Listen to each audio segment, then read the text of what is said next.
Hello दोस्तों, क्या हाल है। आज तारीख 14 जून, दिन शनिवार, हिंदी तिथि आषाढ़ तृतीया। और आइए बात करते हैं आज के मुख्य समाचार में देश की तमाम बड़ी खबर पर नजर डालते हैं। चलिए जान लेते हैं आज की पहली बड़ी खबर। विश्वास का चमत्कार, अजय का दुख। दोस्तों, एक तरफ चमत्कार तो दूसरी तरफ गहरा दुख। अहमदाबाद में हुए एयर इंडिया फ्लाइट AI-171 के भयानक हादसे ने पूरे देश को झकझोर दिया है। इस हादसे में विश्वास कुमार रमेश तो किसी चमत्कार की तरह बच गए, लेकिन उनके भाई अजय को हमने खो दिया। लंदन में मौजूद उनके तीसरे भाई नयन रमेश ने बताया कि विश्वास का बचना वाकई एक चमत्कार है, लेकिन अजय का न मिलना दिल तोड़ने वाला है। इस हादसे में मरने वालों की संख्या अब 274 तक पहुंच चुकी है। जांच टीम को ब्लैक बॉक्स मिल गया है और जल्द ही हादसे की वजह का पता चल सकता है। हमारी संवेदनाएं सभी प्रभावित परिवारों के साथ हैं। भारत कनाडा रिश्तों में नई उम्मीद, अब एक अच्छी खबर। G8 समिट में प्रधानमंत्री नरेंद्र मोदी और कनाडा के नए प्रधानमंत्री मार्क कार्नी की मुलाकात ने नई उम्मीद जगाई है। पहले फोन पर बात और अब आमने सामने की मुलाकात। खालिस्तान विवाद से बिगड़े भारत कनाडा रिश्तों में अब आपसी सम्मान और सहयोग के साथ एक नई शुरुआत की उम्मीद है। दोनों देशों ने आतंकवाद और अपराध रोकने के लिए खुफिया जानकारी साझा करने का समझौता किया है। बीजेपी ने इसे मोदी सरकार की कूटनीतिक जीत बताया है, तो वहीं कांग्रेस पर तंज कसते हुए कहा कि उन्होंने हमारी विदेश नीति का मजाक उड़ाया। क्या यह मुलाकात दोनों देशों के रिश्तों को नया आयाम देगी? हमें बताइए अपनी राय। एक और चौंकाने वाली खबर। थाईलैंड के फुकेत से नई दिल्ली आ रही एयर इंडिया की फ्लाइट AI-379 को बम की धमकी के बाद इमरजेंसी लैंडिंग करनी पड़ी। इस फ्लाइट में 156 यात्री सवार थे। सभी यात्री सुरक्षित हैं, लेकिन जांच अभी जारी है। आखिर ऐसी धमकियां क्यों? क्या है इसके पीछे की साजिश? कैलाश मानसरोवर यात्रा की शुरुआत, श्रद्धालुओं के लिए एक पवित्र खबर। कैलाश मानसरोवर यात्रा 2025 की शुरुआत हो चुकी है। पहला जत्था रवाना हो चुका है और देश भर के श्रद्धालु इस पवित्र यात्रा के लिए उत्साहित हैं। हमारी शुभकामनाएं सभी यात्रियों के साथ हैं।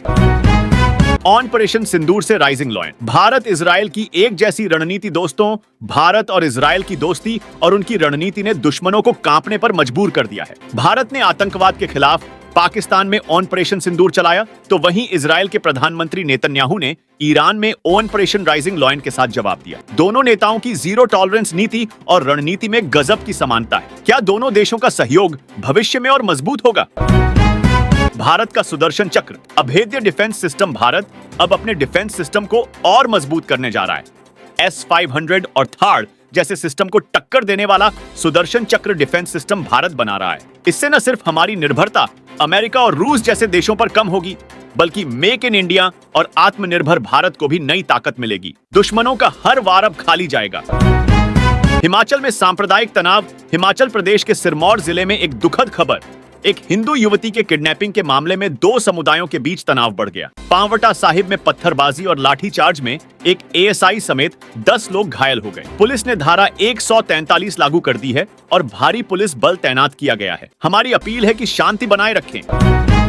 इजराइल ईरान जंग। वैश्विक तनाव। इजराइल और ईरान के बीच बढ़ता तनाव अब वैश्विक चिंता का विषय बन गया है। ईरान ने शुक्रवार रात इजराइल पर जवाबी हवाई हमले किए, जिसमें यरूशलेम और तेल अवीव में जोरदार धमाके सुने गए। लगभग 150 बैलिस्टिक मिसाइलें दागी गईं। भारत और रूस ने साफ संदेश दिया है कि युद्ध से नहीं, शांति से समाधान निकलेगा। लेकिन क्या यह संदेश अमेरिका तक पहुंचेगा? कमल कौर भाभी मर्डर केस में नया मोड़। पंजाब की सोशल मीडिया इन्फ्लुएंसर कमल कौर भाभी की हत्या के मामले में सनसनीखेज खुलासा। एक शख्स ने सोशल मीडिया पर हत्या की जिम्मेदारी ली है और पुलिस ने 2 लोगों को हिरासत में लिया है। इस केस में हर दिन नए राज खुल रहे हैं। नोएडा में बिजली संकट। नोएडा के मकनपुर खादर गांव में पिछले 43 दिनों से बिजली गुल है।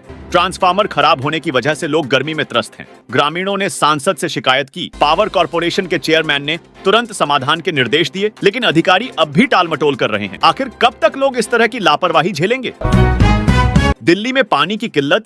दिल्ली में भीषण गर्मी के बीच पानी का संकट गहराता जा रहा है। पूर्वी दिल्ली में टैंकरों के लिए मारामारी मची है। लोग महंगे बोतल बंद पानी खरीदने को मजबूर हैं। दूषित पानी की शिकायतें भी बढ़ रही हैं। क्या दिल्ली सरकार इस संकट का कोई स्थायी समाधान निकालेगी?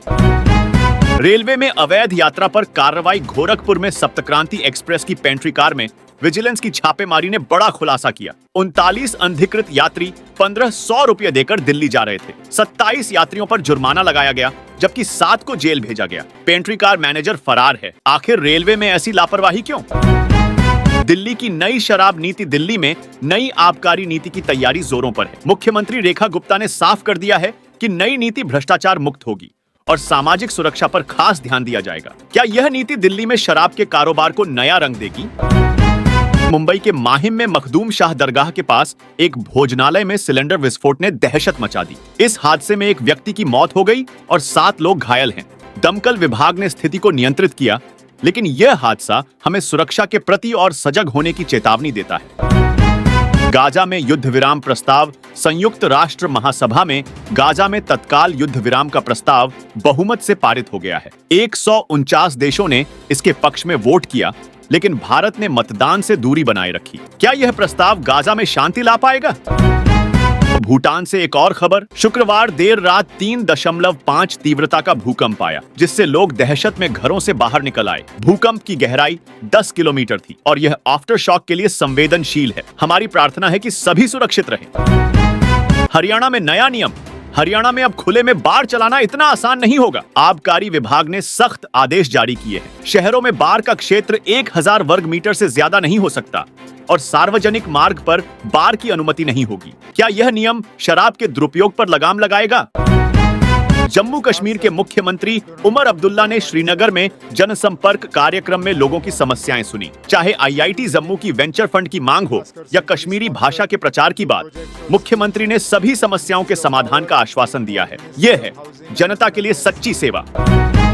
पहलगाम हमले के बाद श्री अमरनाथ यात्रा की सुरक्षा को और चाक चौबंद कर दिया गया है। उपराज्यपाल मनोज सिन्हा ने हाई लेवल मीटिंग में सुरक्षा तंत्र की समीक्षा की और अधिकारियों को सख्त निर्देश दिए। सेना, पुलिस और अन्य एजेंसियां मिलकर यात्रा को सुरक्षित बनाने में जुटी हैं। हरिद्वार में भारी बारिश ने आफत मचा दी। चीला जंगल में 1.5 घंटे तक 14 जिप्सियों में 70 पर्यटक फंसे रहे। राजाजी टाइगर रिजर्व की टीम ने सभी को सुरक्षित निकाला, लेकिन मानसून के कारण 15 जून से पार्क बंद कर दिया जाएगा। प्रकृति की इस मार से हमें और सावधान होने की जरूरत है। और हाँ दोस्तों, आप मुझे कमेंट करके बताइए कि आप कौन से राज्य के कौन से जिले में रहते हैं। कमेंट में बताइए और साथ ही इस वीडियो को लिखे और शेयर करना SBN न्यूज सब्सक्राइब करके बेल आइकॉन जरूर दबा दें। रोजाना ऐसे इंपॉर्टेंट जानकारियां, महत्वपूर्ण समाचार देखते रहने के लिए। ओके, चलिए ख्याल रखिएगा अपना और अपने परिवार का। मिलेंगे अगले नेक्स्ट अपडेट में, तब तक के लिए जय हिंद, जय भारत, वंदे मातरम।